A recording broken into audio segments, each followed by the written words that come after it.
Okay, today we're going to dig out the 1947 CJ2A. We've dubbed number 7 since it was 7 in line of a bunch of Jeeps we bought. A few things to do before I dig it out of the garage. I got to change the upper hose because the old one was curved because I had the wrong radiator in it. And put the battery in it, put some water in it. Then I'm going to go for a little drive. No headlights, no taillights, no turn signals. See how far I can get before I get pulled over. Okay, I got the new hose in place. I just got to snug the clamps down and then fight my way over to the passenger side and install the battery. Hopefully the battery's still got some juice in it, because it's just an old one that we had laying around.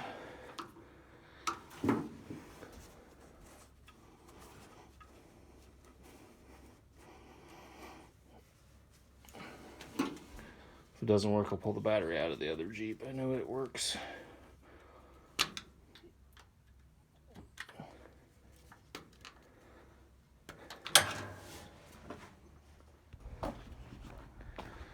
Okay, I had to switch over to my other battery.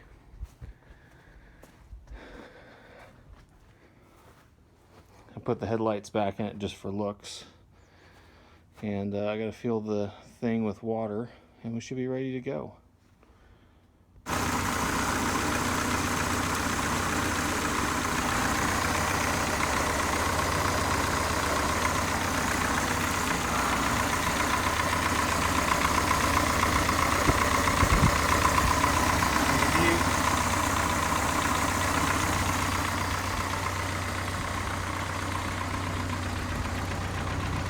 A little bit rusty.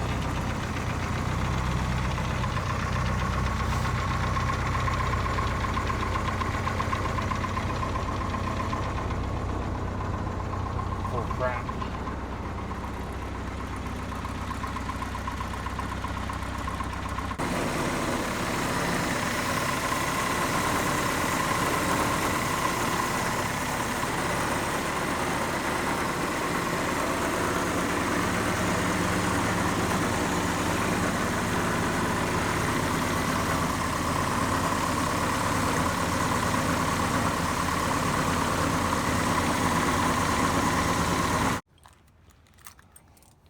Okay, one thing this thing's always needed since day one has been a new ignition key.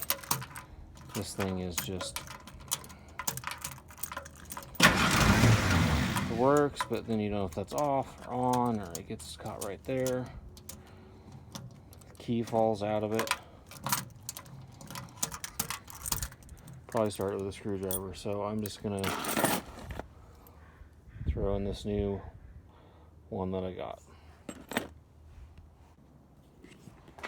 Okay, so I got the old key switch out, the new key switch getting wired.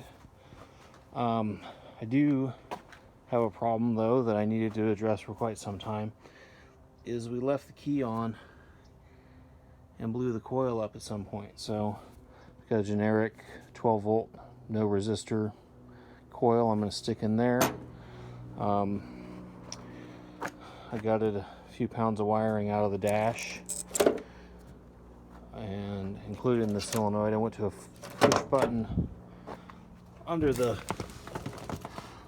floorboards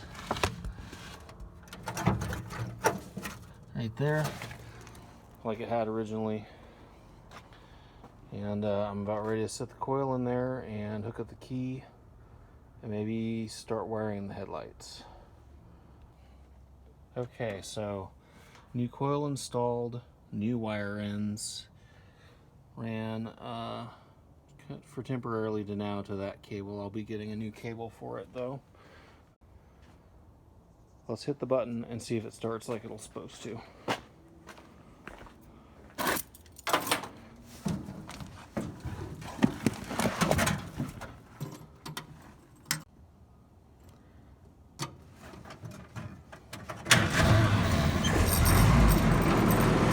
Nothing to it. Okay, it is Sunday morning. We are going to take this on a drive today. I got a lot of stuff done last night. Got a fuse block put on there. I've got the brake lights almost wired. I'm gonna just give up on the headlights for now. And got 5 gallons of gas. That'll get the tank filled up. So we're gonna mess around, get the brake lights working, and then head off on an adventure.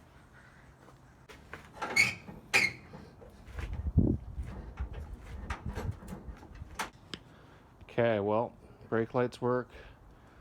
I got a new power outlet wired in. Got some of my warmer weather stuff. And I'm going to take this thing on a drive. Hopefully, I make it back. Okay, we made it about 25 miles or so away from home. Other than the steering and the rattly windshield, it's been pretty good. Doesn't seem like there's any body mounts left in the back of the body. It really clumps and the bangs on the bumps. But other than that, it's been running pretty good. I have had a problem with getting into second gear. When I was going from third to second, I ended up killing it on a hill because it would just grind, and the shifter is pretty worn out. So I'll be changing that. Probably be rebuilding the tranny and turning it into a T90C with a lower first gear. Other than that, it's cold. It was about 40 or so degrees when I left this morning. Not exactly the best weather for a top-down Jeep ride. All right, just to recap things, this is a 1947 CJ2A. My dad, Steve, he purchased it with my brother summer of 2018 when we were going around buying every Jeep in the country. And I believe he paid $500 for it. It came with the title. We got the windshield frame off of Craigslist up in Reedsport, about 25 miles or so north of where we live, for $175. I have, including the purchase price, there's probably about $2,800 is what's into this Jeep to get it running and driving so far. And not bad, really, when you consider what it costs to buy a side-by-side or a new 4-door Wrangler. It does need a body and some tires still, all the steering components. So all said and done, it'll probably take another $1,500 or $2,000 to get it really roadworthy. And but I ended up doing a paint job for my brother, and this was part of the payment for painting his CJ3B. And I was going to put a little bit of work into it and sell it. And then my son just turned 13 in September. I decided to give it to him for his 13th birthday. And I've got him interested in it a little bit, but we really haven't had much time or the shop space to really do a lot of work on it. And I had some free time this weekend, so I thought I'd get the wiring going, get it to where I could start driving it around, and then I could bring him out here in the woods and let him drive it a couple times and maybe get him stoked on it.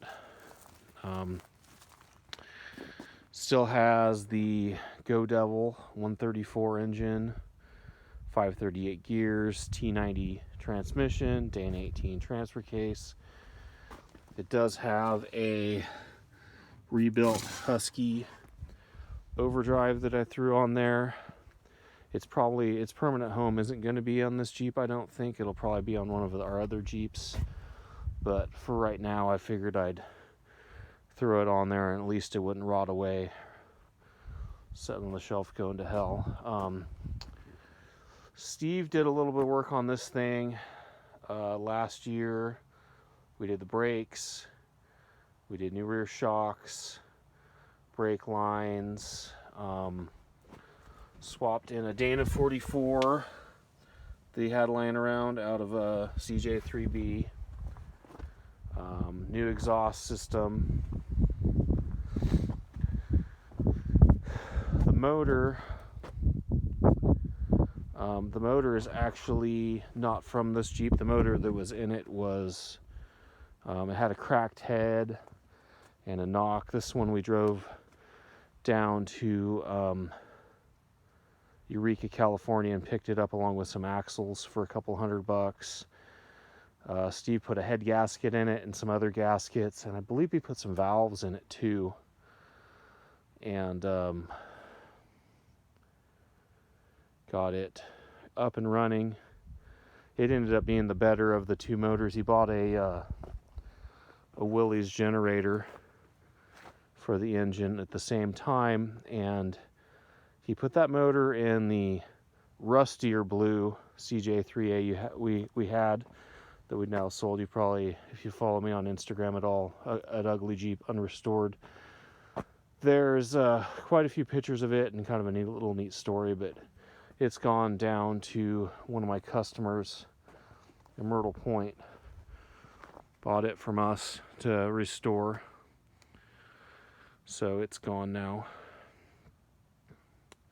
So yesterday I did key switch, starter button, ran the wiring for the taillights, got a fuse block mounted. This morning I did brake light wiring and taillight wiring, put the taillights on, put the junction box in the back, got it all wired up, installed the fuses, ran the hot wire to the battery for the brake lights, got it all done. It's really, it's kind of fun, but it's really not as fun as my 3A was. I kind of missed that thing.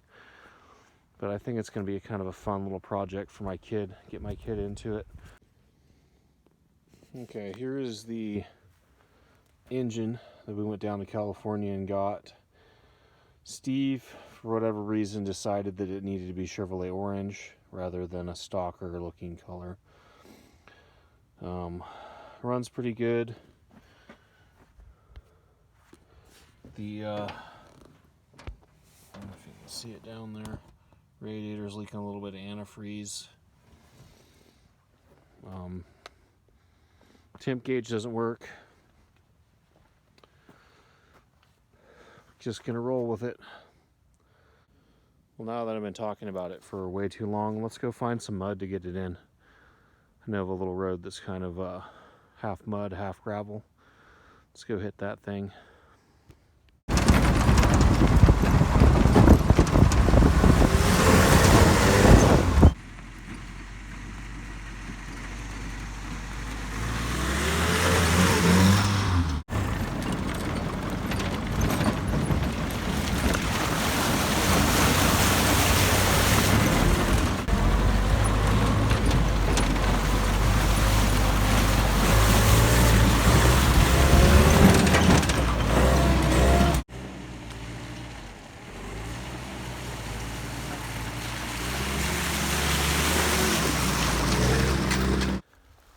Been driving around for a few hours now, getting kind of beat up. I don't really fit in this thing very well. I'm kind of like, it kind of reminds me of that picture of Laurel and Hardy when the big guy's trying to drive the Jeep.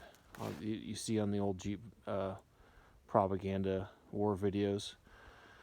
Found a few mud holes, did a little bit of messing around. Back tires are really bald. I've had to have this thing in four-wheel drive on this grassy road just to keep it from burning out in the grass. Back tires are pretty much shot.